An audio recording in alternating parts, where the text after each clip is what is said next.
في حقيقة الأمر يا ستو اها. أنا زعلان منك.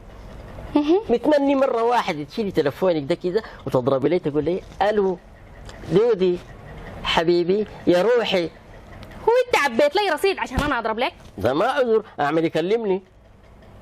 متمني مرة واحدة أي تعبان ونحسان وارقد في السرير ألقاكي قطيتيني بالبطانية.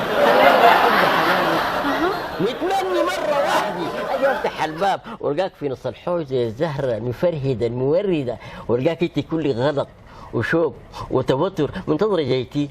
متمني مرة واحدة أدخل البيت وجاي تعبان وأبقي يخور وأمسح عرقي والقاك أنت شايل الطشط وفي موية دافية وملح وتفرك كرعي بموية الملح وأنت تغني لي ونص تعال بص ونص.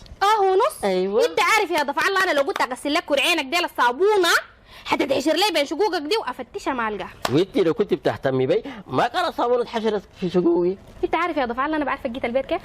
كيف؟ من ريحه كرعينك المعفنه دي. جرحتني من جوا.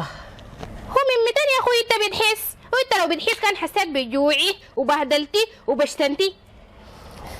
في الحقيقه يا ستو حياتنا دي بقت متوتره شويه وانا خايف اي اتصرفوا يقوم يزعلك.